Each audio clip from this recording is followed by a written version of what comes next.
knowledge to counter mapping, all sorts of things that really pointed us towards place-based learning. So at first it was a huge obstacle and for us, like, really? I thought we were going to just write about our own experience, using place-based learning, but I think it made the work stronger. My colleagues definitely hit upon the two biggest challenges for us. Yeah. And what I expected to be a challenge, kind of melding our three voices, really didn't turn out to be a challenge at all. It sounds like it was written with one voice, and that was more just our styles than it was the editing process.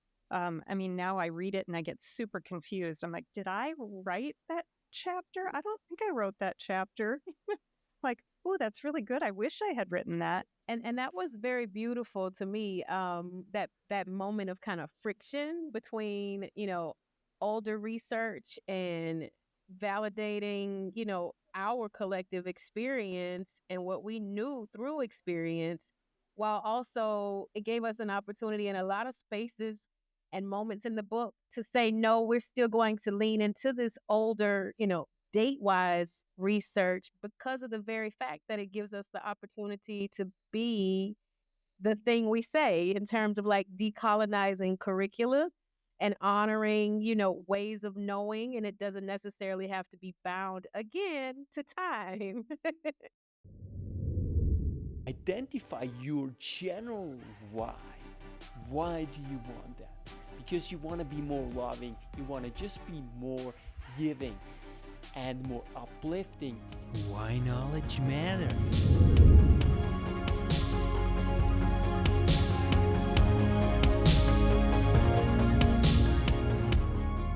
Welcome, I'm Yanik, your host, and now joining me, Michi Evans, Charity, Marcella Moran, and Erin Sanchez to the show. And I'm so excited to talk about their newly published book, Place-Based Learning, published by Solution Tree 2023.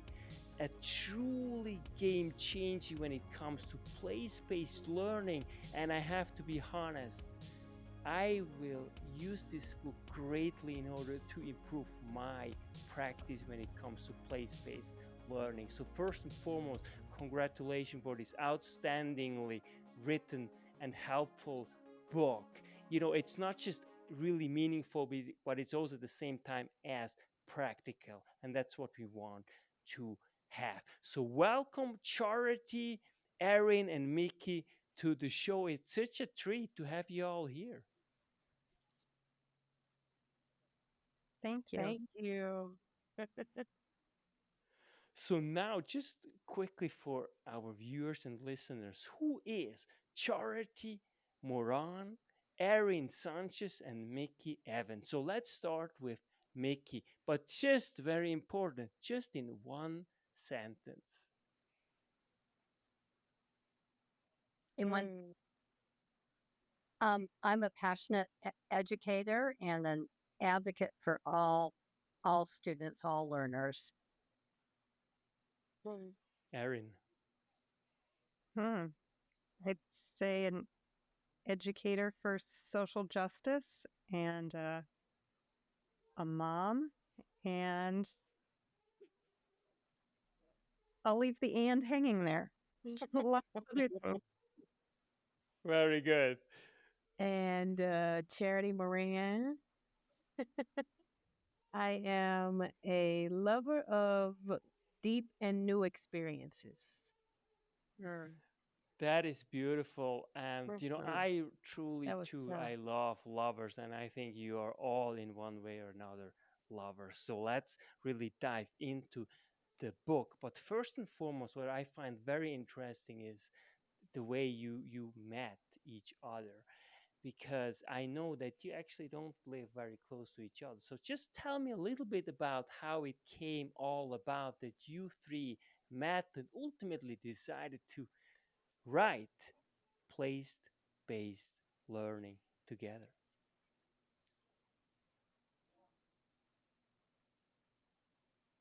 Charity, please. Charity Moran. Oh, I was gonna say that's really a Mickey. Mickey is the originator of this, and the kind of orchestrator of kind of keeping the cows herding in the right direction along the way. Yeah. So Mickey, really, you tell, you tell. So, so for me, I came across place-based learning through my own education, and that was after getting kicked out of two high schools. And I was just really thinking learning is not for me. And I ended up in an alternative school, referred to as a dropout school. And there were three teachers who had all read the Foxfire books and took us out into the community doing place-based journeys. And it changed my life. It really changed my life. And from there, I decided I wanted to be a teacher. The reason we're so passionate about place based learning is because it's the idea of connecting students to their place and their community and allowing these different narratives to emerge, and not being crowded out by the dominant narrative. That's beautiful. Thank you so much for sharing. And I think you nailed it when it comes to connection.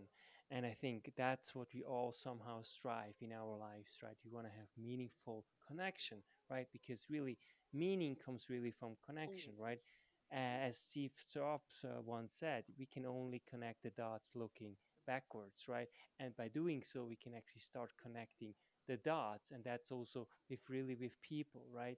And so, thank you so much, because that's what education ought to be.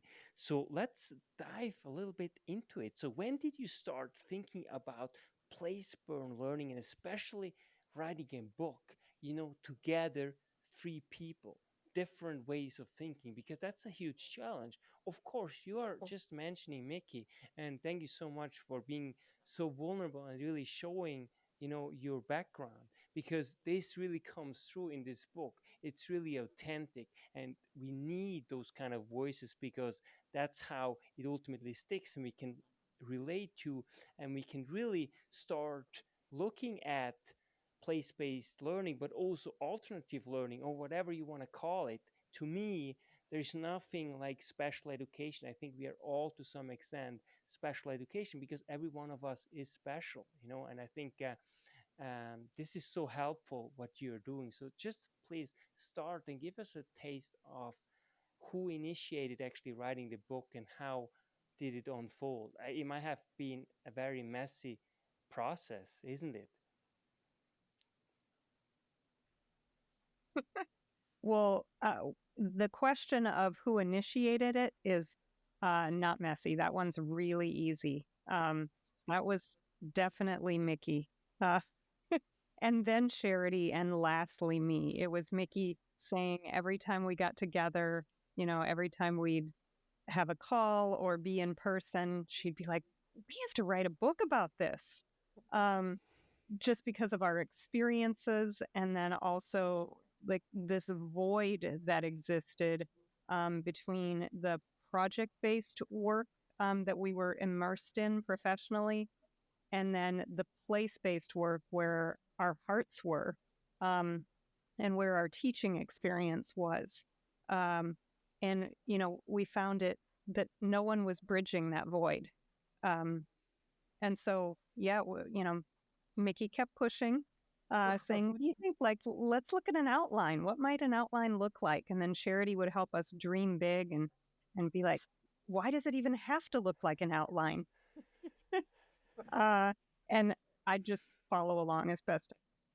But I think a Well, big part of it was really uh, coming to an understanding that the book was necessary. Like if it was necessary for us, it was also going to be necessary for teachers, who were teaching students in, rural, urban, uh, reserves, wherever their place was, that they were wanting what we had to say as well. Yeah. So we started writing blogs about different things, different excursions that we were taking, and professional development and learning experiences that we were hosting for teachers, and those kind of set the stage for the pieces that went out. I was like, okay, so this can convert into some chapters, and we're thinking about the ideas that we were discussing in the blog and what makes it practical for not just teachers, but also the leaders and coaches supporting those teachers. So it was really delightful at the top of the podcast to hear you say that it was, practical and easy to be applied, though backed with research. Yes. Yeah, because I remember a call where I said, let's just pick some publishers and let's shoot a proposal out there. What are their proposal processes? And let's use that as a checklist and let's get started. Let's just do it. Because every time we met, like Erin was saying, it was like, we should write a book. We should. And so we wrote a book. So let's be honest. Were there any obstacles or frustration that you faced? Because again, it's a really messy process. It's really different. It's just sometimes like, there are a lot of egos as well. I'm not saying that you have, this ego, but it's very different, right? Everyone writes a little bit differently. And, how did it unfold? How did you deal with frustration, if at all? But I also see that you're a very homogeneous group. It feels like you just got wonderfully along with each other somehow. I like to lead with the fact that I have a very special relationship with time. So when it's time for deadlines and, yes, I can have this by that date. I try my darndest, I swear, but I live in between universes or something. So time, time is such a construct for me. So they were very gracious.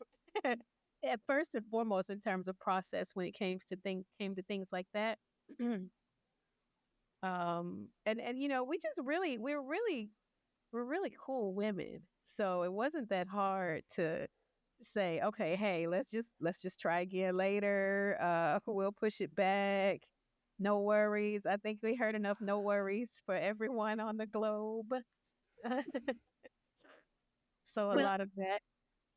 and I think what's kind of interesting is when we decided to go with Solution Tree, we were just writing this book from our own experience and we didn't realize it needed to be research based.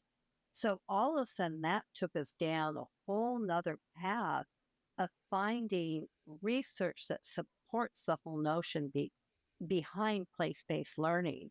And we pulled from a lot of different areas, from indigenous knowledge to counter mapping, all sorts of things that really pointed us towards place-based learning. So at first it was a huge obstacle and for us, like really, I thought we were going to just write about our own experience, using place-based learning, but I think it made the work stronger.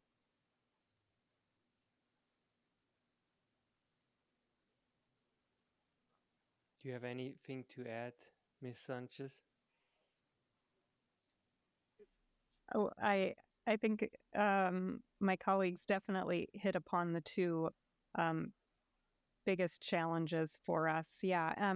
And what I expected to be a challenge, kind of melding our three voices, really didn't turn out to be a challenge at all. It sounds like it was written with one voice, and that was more just our styles than it was the editing process. Now I read it and I get super confused. I'm like, did I write that chapter? I don't think I wrote that chapter. Like, oh, that's really good. I wish I had written that.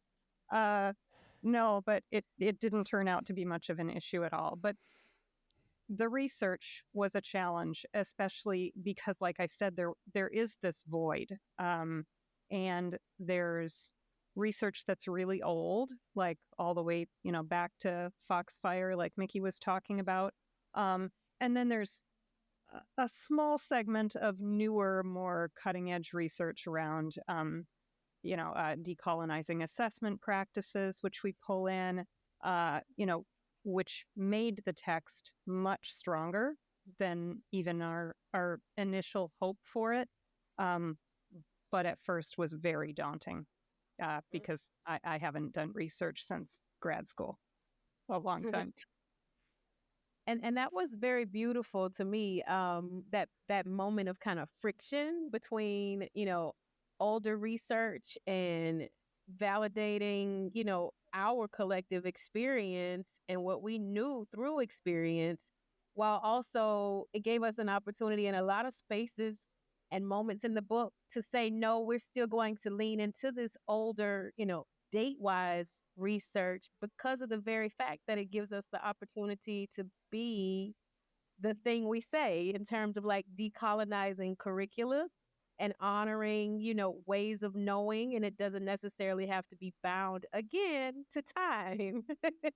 So that, while we just kind of held all three of those, in balance, and largely due to a lot of like Erin's critical eye and things of that sort. So like we really each came to the team with some unique properties that allowed us to be what we were writing. So we got to create what we wanted to see.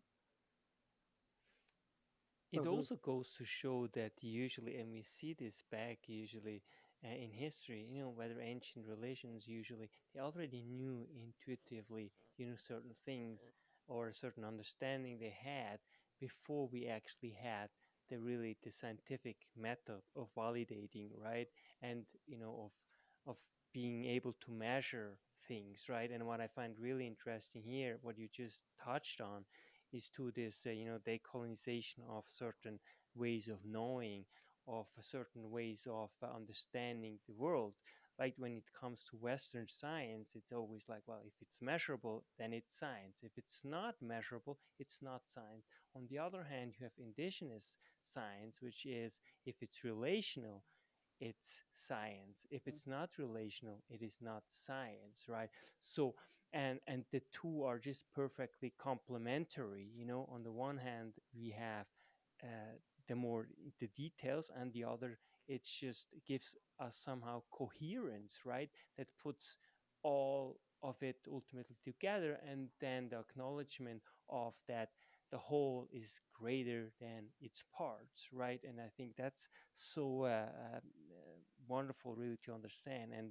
And I want to ask you first, really, to give us a little bit context for who really did you write this book? Like, what kind of type of learner, and why do you think place-based learning can really enhance and uplift certain groups of people? Because you give very poignant examples, and which is still very much alive. We still face those issues in these days, right? It's tangible.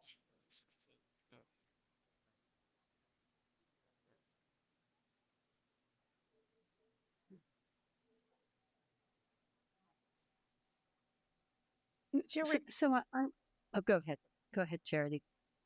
I was just going to ask for a repeat of the question, just the last like 4 words, because I'm having a difficult time hearing. I apologize. No, I am too, having a hard time hearing, and I don't know if it's because I'm on my phone. If you could speak just a little bit louder. I would just check here. Is it better now? You're still pretty quiet. Yeah. Okay, okay. So I turn it here, turn it off. So is it better now? So my Maybe question was 10% better. basically, who did you write the book? Like, what are still some problems that some especially marginalized groups face today, and why does place-based learning really uplift their sense of being in the place? So, I think it was twofold, threefold, maybe even more folded. Um, but we want to provide an opportunity for teachers to be able to tackle complex issues, social justice issues, issues around racism, and to give them a platform for that. And as part of that is, if we're always working with the dominant narrative, we'll never hear those stories that marginalized students, disenfranchised students, might not connect with. And so we wanted to provide an opportunity for kids to identify their place and what their place stories are and how it connects to the community, connects to their gifts and talents, their ways of knowing. Yeah, I think too about the teachers that all of us have worked with over the years that have felt very alone in their practice when they've tried to, um, really draw upon the assets of their students and take the time to connect with the community.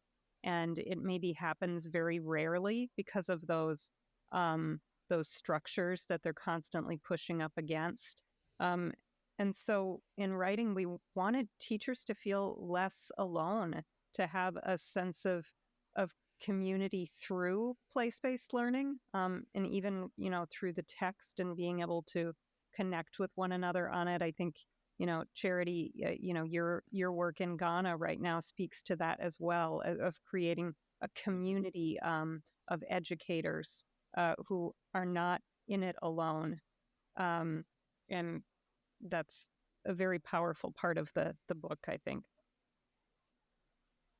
Yeah, the first thing that came to mind was we wrote it for the unicorns, for ones who are, just like Erin said, doing this work and they need a little support or, a little background research to justify when they go to, advocate for this type of learning in their spaces. And then also those who are curious, the ones who want to do it, or the leaders who want to support it and they just don't know where to start. So this kind of helps everyone. So let's go a little bit Learn. more into place-based learning and really what it means. Give us a concrete example of how it looks like in a context such as yours, and what do you do, and what did you observe when it comes to students? How do they engage? How do they learn? And how does it differ from conventional, let's say, learning?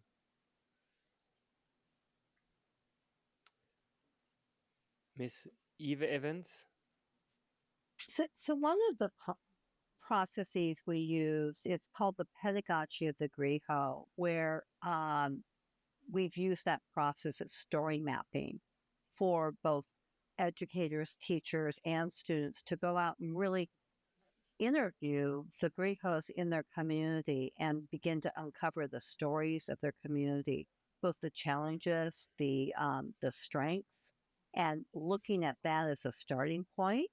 And so you get buy-in from the students as well as teachers, and you begin to nurture and develop these community partnerships as part of the process. And so when kids feel, or young adults or students feel like their voice is being heard and that they're actually taking the time to work with a partner and co-create a community product that will that will improve the context within their community. I mean, it's hard to hold them back. They go. You can design this great project and all of a sudden it goes. Who knows where it goes, right? And that's the beauty of really empowering that student voice within place-based learning.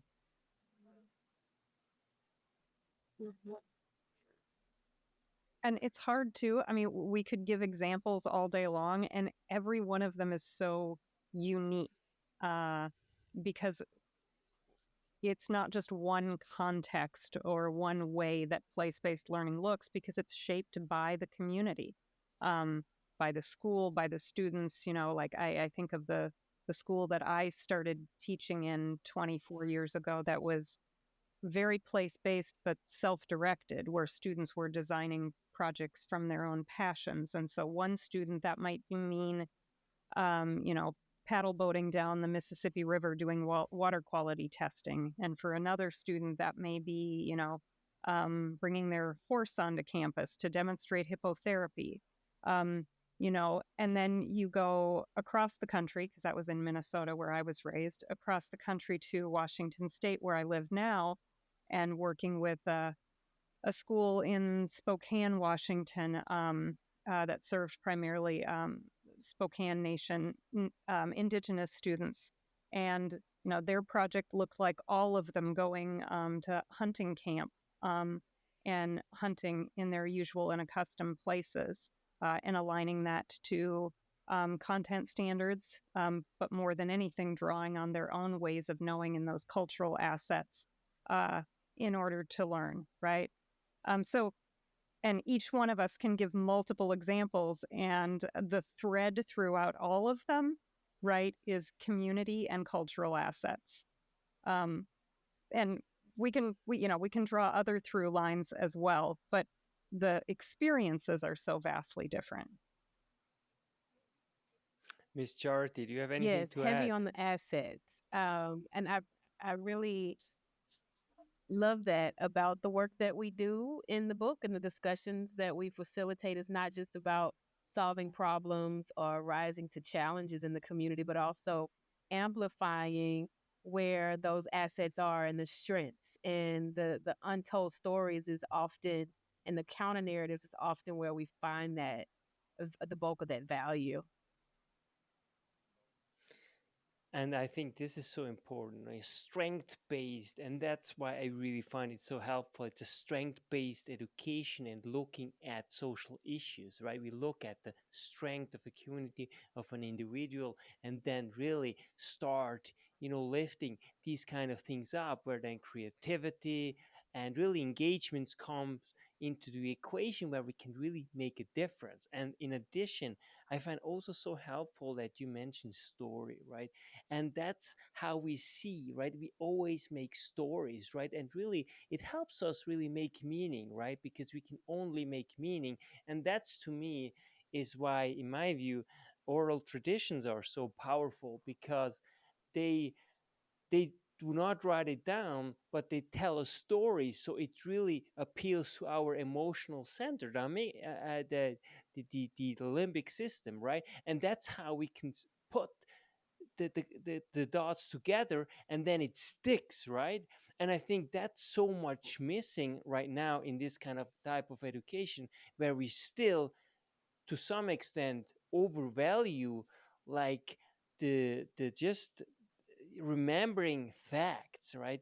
But that's maybe very helpful if you do like a test, but it doesn't tell us anything about the ability to think, the ability to think critically, and to the ability to think about issues, as you are talking about, complex issues, really true, in a thorough manner, which requires a lot of time. And as any skill, it requires a huge amount of rehearsal, right? It's just how it is. And so I find this is very important. You also mentioned the content standard. And I want to touch on that, because usually when we hear place based or project based, it's always like, oh, no time for this stuff. I have to cover all this kind of content and I don't have time. So therefore, we don't bother. But you really make the case beautifully. And it also made me somehow more kind of, it gives me more and more also the confidence to really also start uh, going more into place-based learning, because it's not easy. It takes incredible effort, incredible experience, and really ultimately wisdom. So it requires a lot also from teachers. And that's not something that it's a one done. So it requires time, and I truly believe. And I want to have your input, please. Let me know what you think. I truly believe that after 5 years or so in teaching, you become more and more confident. You kind of really, you're better and better, but it really takes at least 5 years to really get like kind of the experience, the confidence to really build up more and more. Of course, some are a little bit faster, but generally speaking, it takes time, right? It's the same thing. What happened to me too. There was always about 10 years I put really effort in something that I got really really good at it, but it took me 10 years of 100% dedication in order to achieve certain things that I wanted to achieve. I think that's also very important.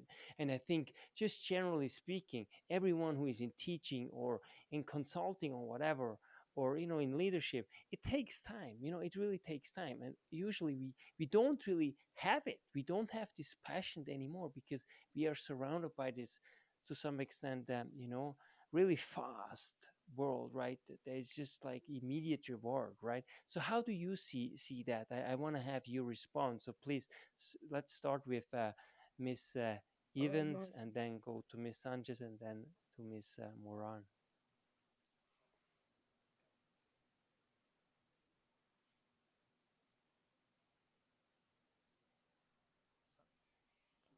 Oh, you're muted.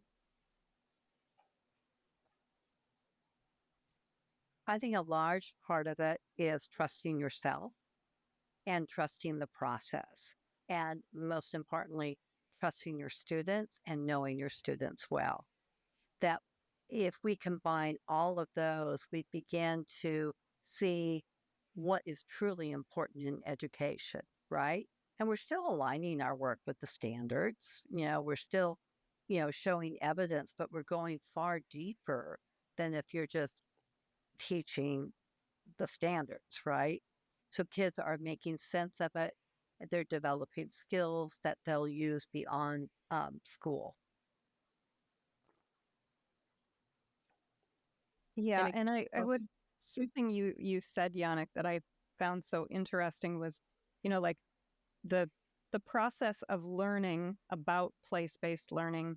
It does take time, but it's more an unlearning. Like, it took every one of us on this screen at least 12 years to learn in this really strange, chopped up by discipline way that, that industrial education has built, um, which is so completely foreign to the way our minds work, the way our communities work, the way our cultures work, that if we just look outside of the education system at any project that we take on in our personal life, anything that we learn outside of schooling, it's like, oh, we'll apply that now to the classroom, and you've got place-based learning. So, it's helping teachers see that they already have that knowledge within them, right? They already have those skills of critical thinking and collaborating and communicating and storytelling, and it's all there. It just has to be rediscovered. And our educational system just isn't a great example of that. And I think the rediscovering, but also it needs to be reframed, right? And that's what place-based learning asks us to do, is to really reframe our curriculum, reframe our standards around place-based learning. Miss Moran, please. yeah. So just to really echo the ideas of, reframing and unlearning, it makes me curious to know if a year one teacher has our book, will it indeed take them those 5 years to come about, or students who are instilled in their K through 12 experiences, if they're chock full of place-based learning and then they then go on to be educators, I don't think it will take the 5 years. I think we'll get it. So maybe the challenge now becomes getting our book in people's hands and in Right. That programs is a to really help good. support bringing teachers in this methodology to begin with.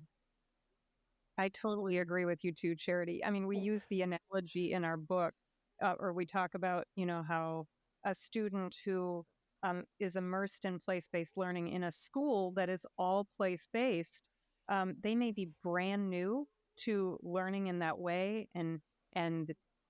but when they look to the left and the right and see everyone else doing it that way too, it doesn't Right. take them much time at all. It usually takes them about a month to figure out, like, oh, this is the way this works.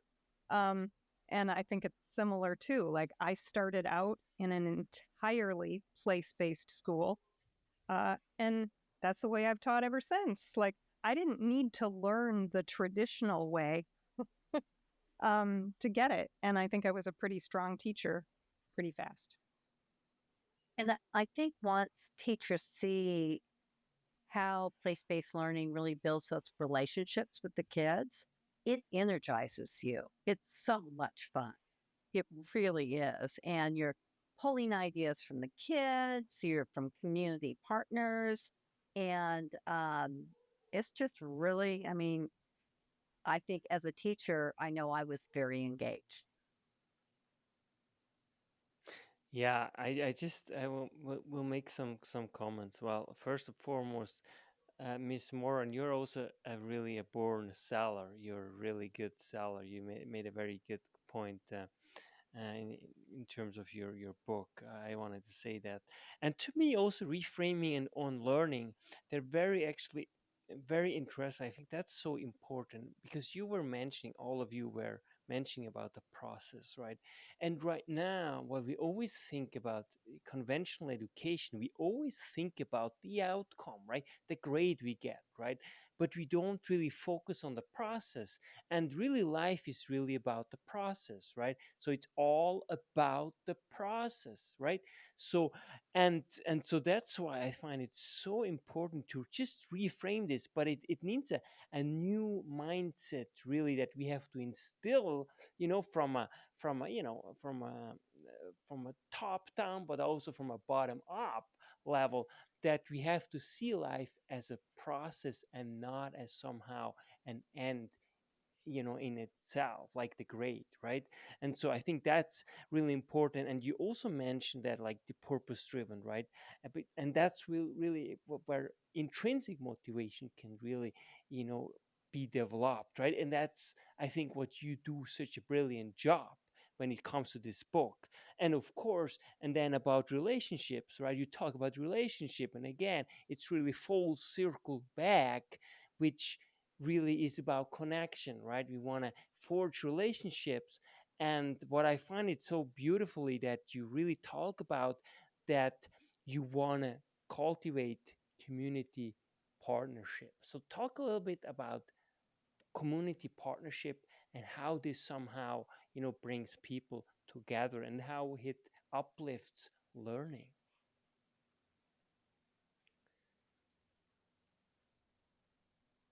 Well, there's so many entry points into community partnerships when it comes to planning a proper place-based learning experience. Um, from the thinking about the community that's around the school and its assets, thinking about experts either within the community or beyond who can be parts of and contributors to the process. And by experts, it doesn't have to be a certified and degreed engineer. It could be the grandfather who is always on the corner when the students are crossing the street. And he's lived there the entirety of his life and gone to school at that same school, so that he is more of an expert than any degreed personnel in that neighborhood. I promise you. So, those are just a couple of the ways to think about how we, leverage community partnerships and embed the students' culture into the community. I mean, into the projects.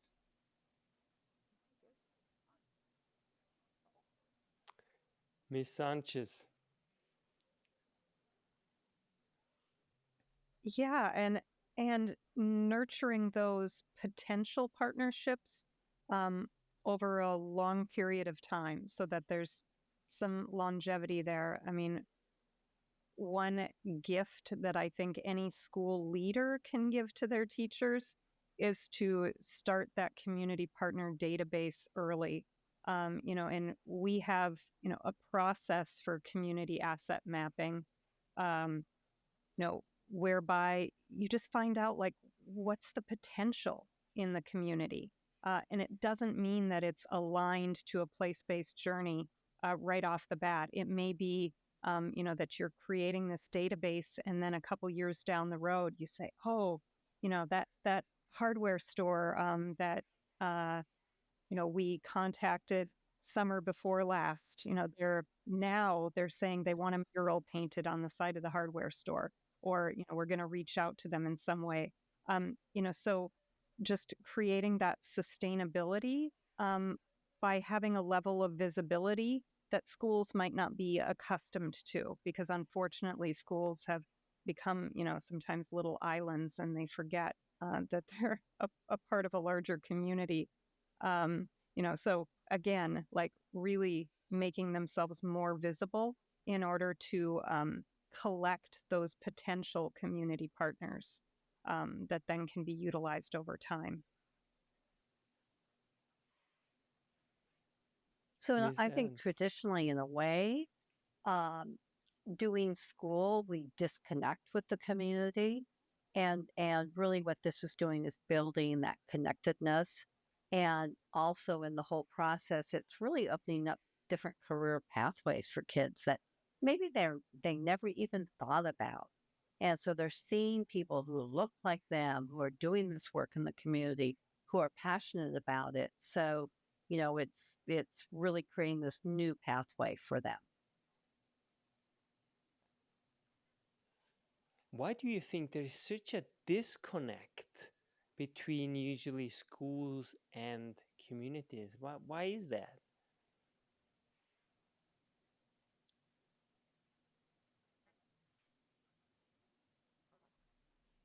I mean, the bulk of my work and study in Indigenous education tells me that that was by design, right? Um, Especially for our Black, Indigenous, and communities of color.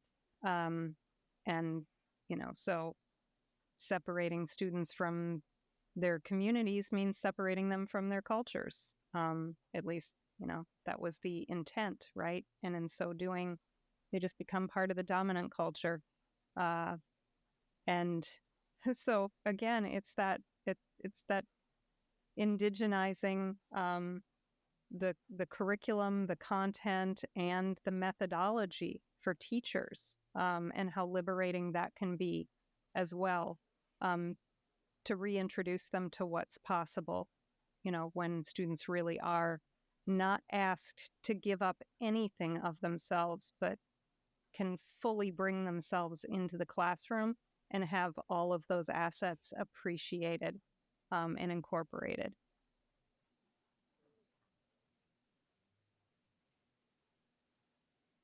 Miss Moran and Miss Evans, do you have anything to add on that?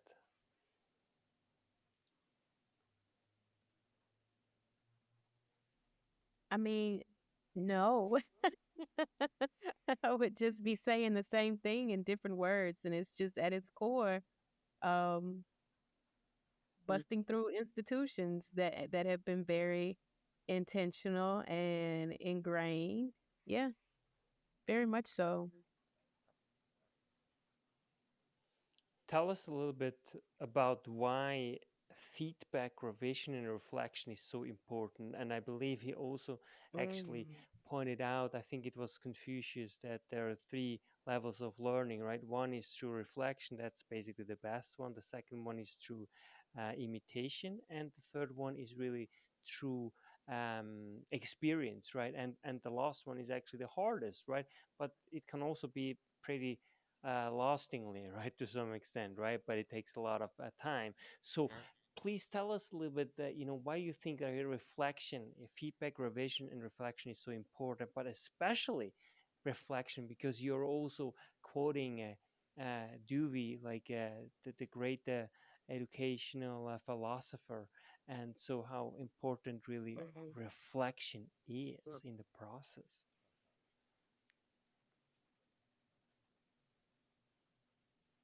Yeah, because we can just go through life experiencing the same thing every single day, but it's not until we actually pause to reflect on what is it that I'm learning, how am I learning it, and why, especially that why, till it's only in those moments when the learning is solidified. Okay, repetition is the father of learning. We've heard that several times, right? But reflection is where deeper learning happens, where the actual lesson or solution or experience is solidified when you can actually process it and think about what you're thinking and why are you thinking that. And so even like the work with teachers, there's tons of reflection because there needs to be, a lot of things, like we've said, that are going to have to be unlearned and unpacked. And at the very least, acknowledged to make sure that our experience is not coloring the student's experience. And then for students to be able to reflect on what they're learning so that they can then feel that same energy with the world around them, that they're only contributing and not detracting and causing harm and things of the sort. So it's just like thinking about your learning, but it's also at a more macro level, thinking about your being as well in the room, in the world, and in the room. Mhm. And respecting students enough to give them enough time to work on something so that they can reflect. Um, it's not a luxury. It's a matter of respect. And uh, oh man, you got me started on critique and revision too, which you know, critique and revision is an equity issue. And if you don't have at least that one critique and revision cycle, somewhere in a place-based journey, then the students who have always been good at it will continue to be good at it, whatever it is, whatever the content is, and the skills. And those students who struggle will continue to struggle. So the only way we get better at something is if we have more than one opportunity to work on it. And because the products and the services and the actions that students are developing side by side with a community partner are not the kinds of things that anybody is good at the first time. So, it just demands that critique and revision cycle. And then you've got something to reflect on, right? Um, so it just becomes a necessity. I mean, if if there wasn't that critique and revision cycle, you'd be getting some funky work. Like it just wouldn't go very far. So yeah, Mickey, you also I know are passionate about reflection too, and critique and revision. If you want to speak to that. Well, and I think Charity talked about really builds those metacognitive skills for kids. And it's a way for them to reflect on not only what they're learning, but what they're learning about themselves as a learner, as a human being, as a person. And it allows them time to reflect on the process as well, so that they get better and better at it, or more and more comfortable with taking risks or failing forward, as we call it. So I think it's a really powerful tool. And when I was in the classroom, it was one that I would let go of because I didn't have time, right? Until I finally truly embraced it and realized we all need to make time for that because that's what really cements the learning. Um, and not only the content, but about themselves. And I think, especially now in this AI age, it's just fundamental because, of course, it's the easier one if you don't do revision, if you don't do reflection, because it's harder to measure, right? But when it really comes down to deep learning and learning that is sustainable, learning that is life giving, and that helps to actually uplift and better our society, whether when it comes to social issues or just of becoming a better human being, it's really, really critical because the future is really what's really the new currency ultimately is really trust, building relationships with people, right? How we can trust, right? I mean, when you look at today, we have basically perfect models that imitate, human voice and so on and so forth. So ultimately what comes down is, again, people are looking for authentic experiences, right? And that's what you're proposing, right? It's about authentic partnership, authentic learning, being authentically human, right?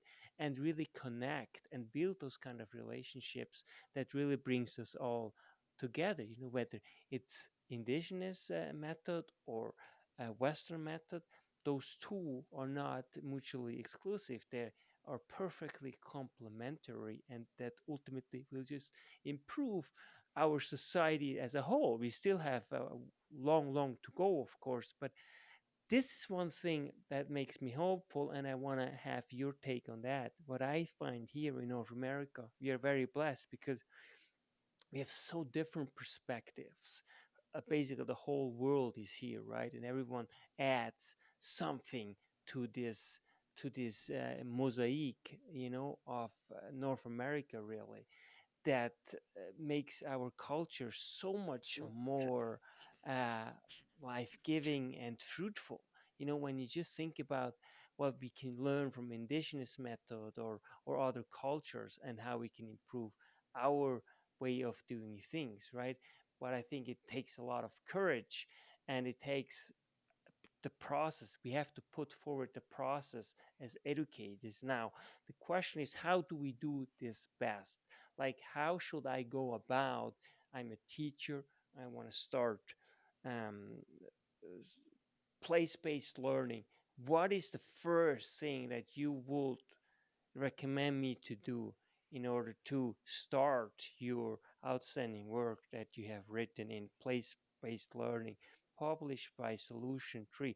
And by the way, solutiontree.com. So please, if you listen now to this episode, go on solutiontree.com, type in place based learning, and then you will find the book and grab a copy, because it will change not just your teaching practice but also lives, namely the lives of your students.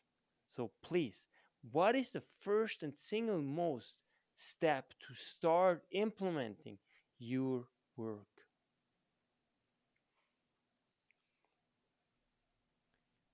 So oddly enough, we really focus on the individual, the teacher. And so we recommend they start with really kind of unpacking their own place stories, right?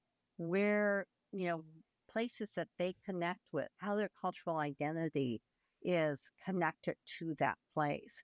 And so, we encourage teachers to begin with their place story and keeping that as a lens as they move into implementing the framework around place-based learning. Miss Sanchez. Yep, I think we'd all give the same answer. So, you know, teachers place stories, connecting with their own place, then mining the student assets and students' place stories, and getting that perspective of place from students who know their communities best and know it in a different way than educators do. Um, and then gathering those community stories, you know, through a community asset management process. And that's accessible to every single teacher, regardless of the school environment they might be in. So it transcends any like barriers that may come up for teachers in trying a brand new methodology. So it's really accessible to think about your own sense of place. It's accessible to be able to talk to your students. And we make the process of community asset mapping accessible as well. Miss Moran, anything to add? Check and check. Yes. No, you said it best first. Grab the book and dig in, because chapter by chapter, it's going to take them through processes, like everyone here has already said, And it has space for them to capture their thinking along the way. So, baking in that moment for teachers to reflect. So, implementation plus one to everything, and then absolutely considering the reflection along the way as you're unpacking, as you're exploring the community assets, reflecting and thinking where can you maximize that in connection to the content you're trying to help students discover, which is quite different. Earlier you said, I got to cover this in this amount of time. It's not about coverage, it's about exploration and depth.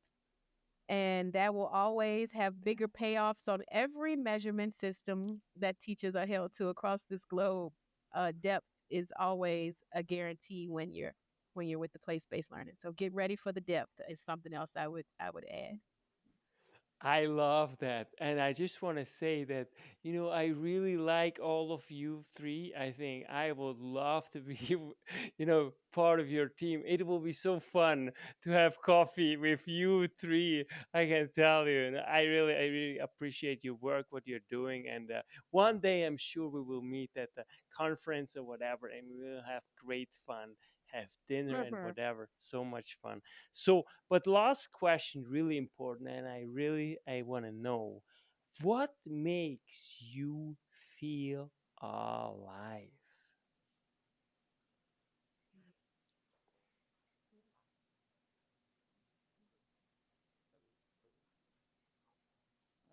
So I have granddaughters. They really make me feel alive. Uh, family. I think also gratitude, always really holding the space for gratitude and how important it is, and really living in awe.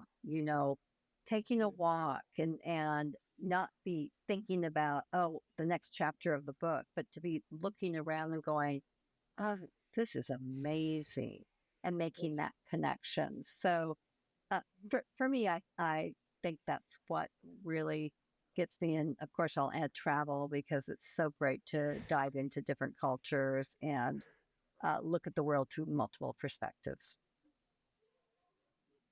Miss Sanchez, thank you so much, Miss Evans, for sharing this. Beautiful.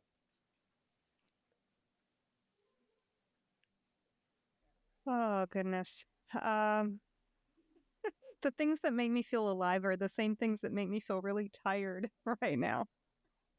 um, but it is connection. I think of the quote, "Only connect." Right? Like, we're put on earth to love and connect with one another, and that really does give me energy and life and hope as well. Because I can be a very introverted person, as these two know, and got to be, pulled out of myself and my little world. And every time I do, I'm so grateful and inspired. Yeah, I love I that. I love just that. want to jump in quickly. Completely feel you, right? It's the most beautiful thing to connect. But if you're more introverted, kind of, it's also at times energy consuming, right? And so beautiful. Thank you so much for sharing, Yes. both of you. And last but not least, Miss Moran, what makes you feel alive?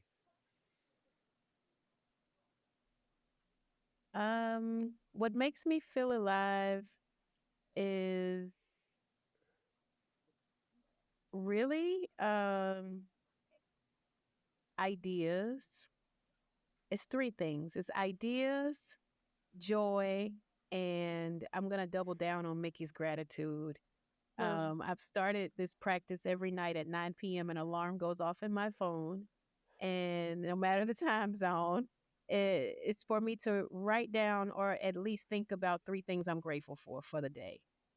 And even on the days when I literally am moaning and groaning and the 9 o'clock alarm hits, I'm like, oh, I need to find some gratitude right quick. And that really makes me remember, and it kind of connects to this idea of joy. Because if I can take anything and turn it into a lesson or something that I know I'll never do again, or maybe I'll do it again and again and again, then I can count it as a joy. And so that really helps me transmute some really crummy days and reflect and remember some really brilliant and amazing days. So those two things, and then I just love hearing people's ideas, even if I know 100% that I disagree with them. It's really fun to listen to people as they think and share their thinkings and ideas. So I'm a collector of ideas and sunsets and sunrises. So those things help me feel alive. So Yanik, now how I about want to. you?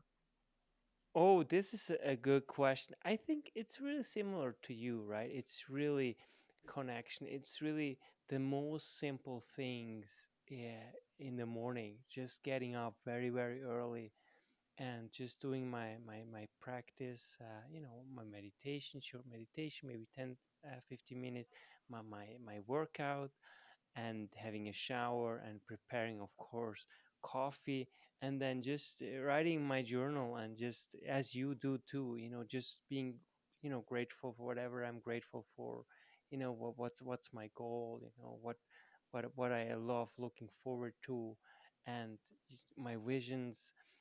Really, really write it down, and really reflect on it, and then I do reading, and then also I'm taking notes and just kind of dissecting as you propose, right? Really reflecting on ideas. It's one thing reading a lot of different books, but it's another thing of actually really dissecting them and deciphering its meaning, and how I can actually integrate it into my life on a day-to-day basis. I think that's really what makes me truly feel alive. The most simple thing, I think, the most beautiful thing to me in life is simplicity. And I think it reminds me of Arthur Brooks. He's at Harvard and happiness professor, basically, and I completely agree with him, and I think we can all relate to that when it comes to happiness. Is And that's where spiritual growth as well comes into the equation. Is the older we get, the older we get chronologically speaking, but spiritually we truly get younger, and we truly start being more and more alive, and really find joy in the most simplest thing in life. And that's really coffee, reading a beautiful book, and talking to outstanding and wonderful human souls such as yours online, and really, help to kind of spread the message. So that's really about me, and I'm truly grateful for having you on the show. You're truly a gift to me and really to the world, and I can't wait to catch up, and hopefully one day in person, because this will be true connection, right? So now it's still a little bit, it's hard, right? That's exhausting, looking into a screen, right? If there is actually someone over there who is actually here and alive. So thank you so much. And sorry if I don't pronounce your name correctly. I'm still terrible in pronouncing names. Michi Evans, Charity Marcella Moran, and Erin Sanchez. Thank you so much for having us. This was really a lot of fun and thought provoking. Thank you, Yanik. Thank you. Till next time. Yes, I can't wait. Thank you so much. So beautiful. Michi Evans, Charity Marcella Moran, and Erin Sanchez. That's why knowledge matters.